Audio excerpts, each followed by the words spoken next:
Welcome to Revelation 11.15. My name is Michelle, and with me today is my co-host, Casey. Hey, Michelle. And hi to everyone listening out there. I'm really looking forward to getting into this one today. Same here. We've got a really intense deep dive for you today, largely because so many of you sent this source material to us and asked us to break it down. So, Casey, what is the title of the topic we're unpacking? Right. So the document we're looking at is titled War and the Rumors of War.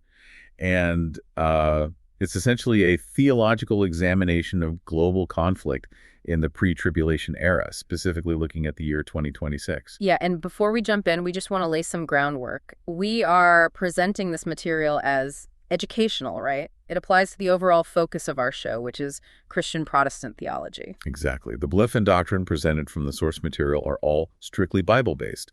They follow a Protestant, premillennial, pre-tribulational position. And, Michelle and I are in tandem agreement with that biblical framework. It's the foundation of what we do. Right. But we do need to make a quick disclaimer for you, the listener. While we agree with the theology itself, this specific document gets into some very politically charged content and highly specific geopolitical predictions for 2026.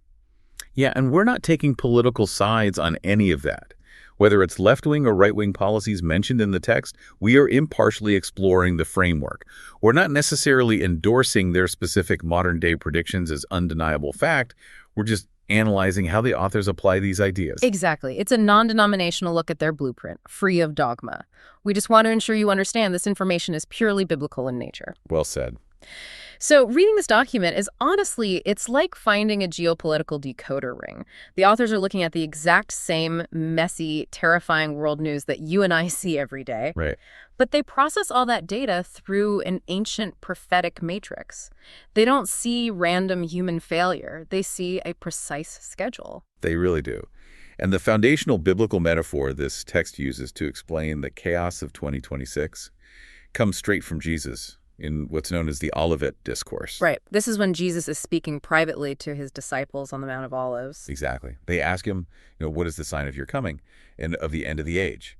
And the source points directly to Matthew chapter 24, verses 6 through 8. Let me read the full text from the New King James Version. Wait, go ahead. It says, And you will hear of wars and rumors of wars. See that you are not troubled, for all these things must come to pass, but the end is not yet. For nation will rise against nation, and kingdom against kingdom. And there will be famines, pestilences, and earthquakes in various places. All these are the beginning of sorrows. The beginning of sorrows. I mean, the document leans heavily on that specific phrase. It really does. Because in the original Greek translation, the word for sorrows is odin, which literally translates to the labor pains of a woman giving birth. Okay, let's unpack that mechanism. Because the theological argument here isn't just bad things will happen. Right. The argument is that global instability operates on a specific biological rhythm. It's going to accelerate in frequency and intensity, just like a woman in labor, as this tribulation period gets closer. Yeah, that is their core thesis. They actually call 2026 the latent labor phase. Yeah. And they tie this acceleration to a concept they call satanic agency. Which is fascinating. It is. The text argues that the sheer volume of global fighting we're seeing, it isn't just human diplomacy failing. They point to Ephesians chapter 2, verse 2. Let me grab that one. The New King James Version reads, In which you once walked according to the course of this world, according to the prince of the power of the air, the spirit who now works in the sons of disobedience. Thanks, Michelle. So the argument is that this fallen spiritual entity deliberately manipulates human leaders, right? Feeding their pride and paranoia to intentionally weaken nation states. And by weakening those states, they prepare the world for the ultimate deceptive leader, the man of sin. The document outlines this massive shift in global governance, right? They call it a transition from a Romans 13 model to a Revelation 13 model. Yeah, this is a vital piece of their political theology. In Romans 13, the view is that government is established by God as a servant to maintain basic order. Right, to punish evildoers. It's a functional, protective thing. Exactly. But the source argues that by 2026, we're actively witnessing a global shift to a Revelation 13 model, where the state becomes beast-like, demonic even. Meaning it doesn't just want basic compliance anymore. It demands total allegiance. Right. It mocks higher divine law. It tries to position itself as the infallible source of truth. The authors see severe crackdowns on civic freedoms and surveillance states as direct evidence of this. I do want to bring up an apologetics point here, though, Casey, because there are opposing views that point out flaws in this kind of date-setting doctrine. Oh, absolutely. I mean, every generation thinks they're in the end times. People thought World War II was the end. How does the source justify 2026 as the definitive labor pains phase? It's a really common critique.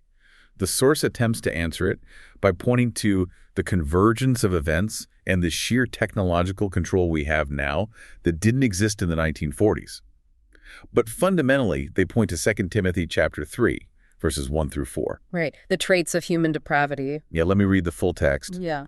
But know this, that in the last days, perilous times will come. For men will be lovers of themselves, lovers of money, boasters, proud, blasphemers, disobedient to parents, unthankful, unholy, unloving, unforgiving, slanderers, without self-control, brutal, despisers of good, traitors, headstrong, haughty, lovers of pleasure rather than lovers of God. You know, reading that section made me think of an analogy. The document talks about humans having these inner antennae tuned to that prince of the power of the air. It sounds exactly like a modern social media algorithm. Oh, I like that. How do you mean? Well, think about how an algorithm works.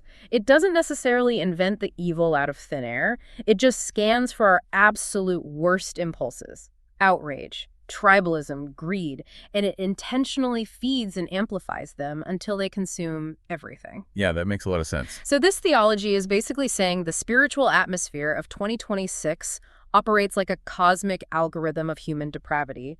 It's intentionally amplifying those traits like brutality to crash the global system. That perfectly captures what the authors are describing. It's a coordinated spiritual manipulation. And if that algorithm is turning up the heat globally, the document is very clear on where the system is breaking down first. Right, moving from the theory to the grim reality. They don't just focus on the West. They point to the global perimeter, and the statistics are just staggering. They note that 89% of all humanitarian need in 2026 is concentrated in just 20 countries. And they use these specific crises as definitive proof of these escalating birth pangs. Sudan is their primary example. By April 2026, Sudan is in its fourth year of civil war. We are looking at 33.7 million people requiring aid, 11.8 million people displaced. Wow. And over 200,000 at risk of catastrophic immediate famine. And the authors link this specifically to the warning of nation rising against nation. They highlight how the warring factions are using siege warfare. They're intentionally starving civilians while regional powers extract the country's gold. It maps directly back to that lovers of money algorithm from 2 Timothy. It does, and they see a similar dark pattern in the Sahel region, like in Mali and Burkina Faso. Extremist groups are literally blockading towns. The Sahel accounts for over half of all global terrorism deaths in their data. And they equate that localized rise in extremism to Revelation chapter 9, right? The unleashing of confined demonic forces to perform destructive activities. Exactly, but it's not just Africa. They point heavily to the Americas, too. Yeah. In Haiti, armed gangs completely rule the streets.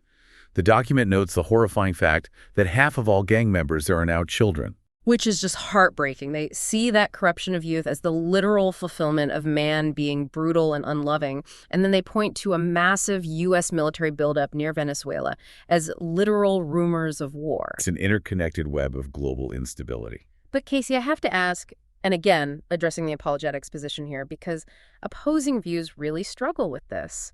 When we look at this horrific human toll millions displaced, children handed weapons, starvation, how does this theology reconcile that with a sovereign, loving God? Yeah, it's a heavy question. It just seems bleak to look at famine and say, right on schedule. It feels antithetical to the idea of a compassionate God. It does feel that way to a lot of critics. But the text addresses it through a very sobering biblical lens. The authors do not view God as the author of this evil. They see this suffering as the tragic, expected physics of humanity rejecting its creator. The physics of rejection. I like how you put that. Thanks. When the spirit of disobedience is given free rein by human choice, and when Satan is allowed to manipulate humanity without restraint, the most vulnerable people pay the price. The document points to John chapter 8, verse 44. Let me read that one. The full text says, "You are of your father the devil, and the desires of your father you want to do. He who is a murderer from the beginning and does not stand in the truth because there is no truth in him. When he speaks a lie, he He speaks from his own resources, for he is a liar and the father of it. Right. So to these theologians, the suffering isn't God's desire. It's the inevitable result of a world operating under demonic influence and human depravity. It's what happens when the protective tether is cut. It's a grim view, but it shows how internally consistent the framework is. They're not ignoring the suffering, they're categorizing it. Exactly. But while these global crises are the widespread sorrows, the source insists they're just the perimeter. It points to one very specific conflict in 2026 as the absolute prophetic epicenter. Yeah, we have to narrow our focus directly to the Middle East for this part. The document identifies a massive military event as the ultimate supersign. They call it Operation Epic Fury. Operation Epic Fury. According to the text, this begins on February 28th, 2026. It's a direct military confrontation featuring over 900 joint U.S. and Israeli strikes within just the first 12 hours. 900 strikes. Right. And the targets are highly specific. Iran's nuclear infrastructure, their ballistic missile facilities, and the top leadership of the Islamic Revolutionary Guard Corps. The fallout described in the text is immediate. The source details the deaths of Iran's supreme leader in the opening days, which plunges Iran into severe internal turmoil. And there are massive bunker-busting strikes on the heavy water plants at Fordo, but it's Iran's retaliation that the document really focuses its prophetic lens on. They describe the retaliation as hellish violence. Iran fires waves of ballistic missiles at U.S. bases in Saudi Arabia, Kuwait, and Iraq. Hezbollah launches a high-intensity drone campaign against northern Israel. And the human cost is staggering. The document notes that in Lebanon alone, 20% of the population is displaced in under a month. Oh, wow. Yeah, 19,000 children being displaced every single day of the conflict. And then there's the economic chokehold. In desperation, Iran threatens to close the Strait of Hormuz, the world's most critical energy artery, which pushes oil to $107 a barrel.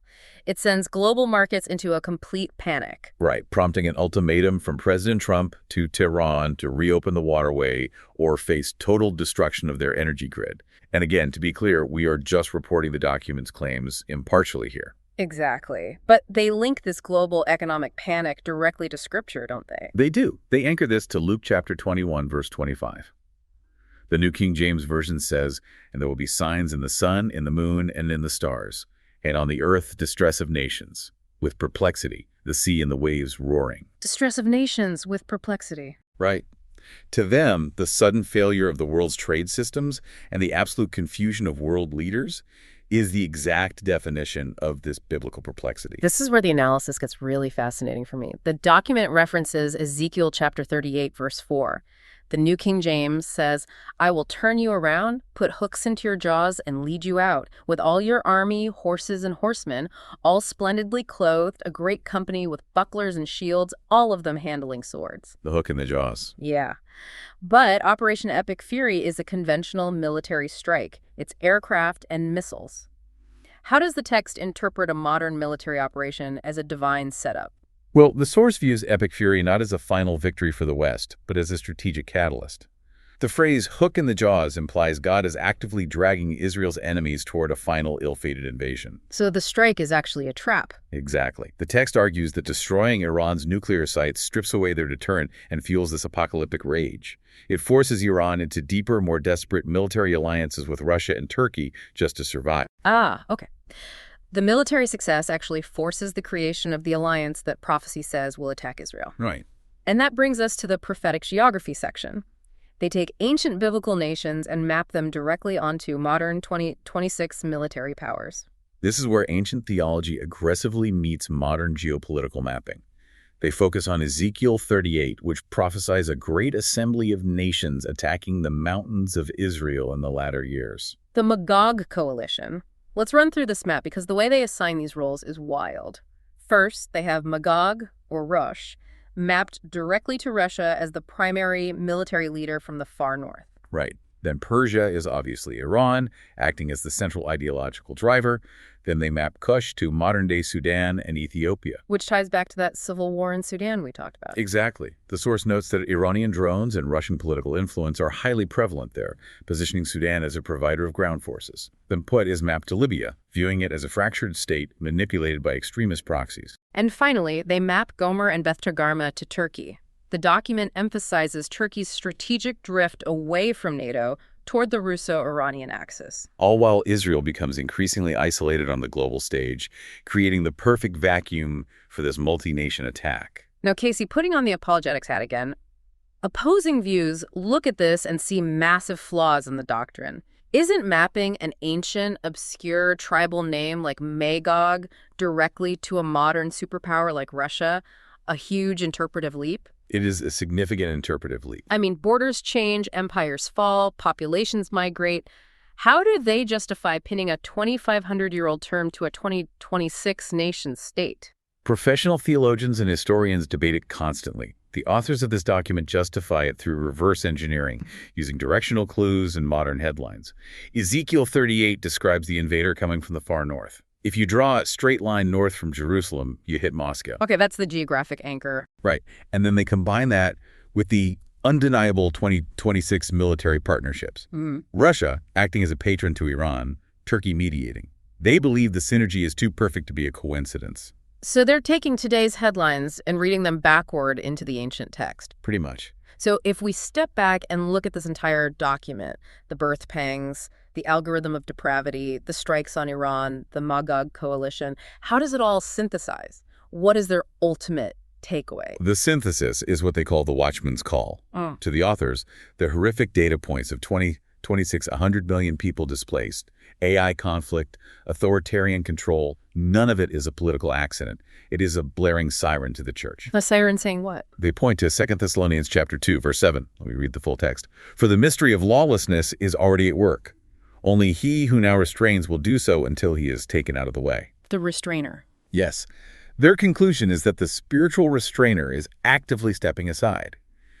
Therefore, according to their pre-tribulational belief, the rapture, the physical removal of the church from the earth, is imminent. They quote Luke chapter 21, verse 28. Now, when these things begin to happen, look up and lift up your heads because your redemption draws near. Right. And they pair that with 1 Peter chapter 5, verse 8. Be sober, be vigilant, because your adversary, the devil, walks about like a roaring lion, seeking whom he may devour. It's a call to profound spiritual readiness amidst total global collapse. They don't see the wars as the end of humanity. They see them as the recognizable footsteps of an approaching rescue mission. Exactly. You know, as we wrap up this deep dive, I want to leave you, the listener, with a thought to mull over. Something not explicitly written in the source text, but deeply connected to it.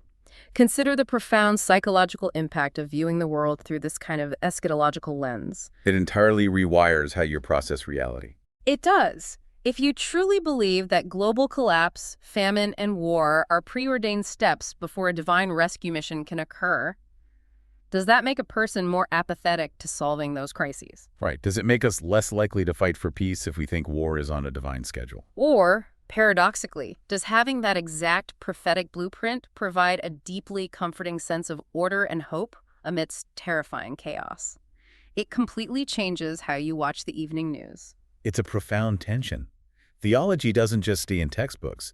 It dictates how we interact with the suffering world around us. It really does. Well, we want to warmly thank you for sending us this fascinating document and for joining us on this deep dive into war and the rumors of war. We really appreciate you listening and exploring these biblical concepts with us. We hope this exploration provided you with some valuable insights. Thanks again, and we hope you'll tune in again for our next exploration into the sources that shape our world. Stay curious, everyone.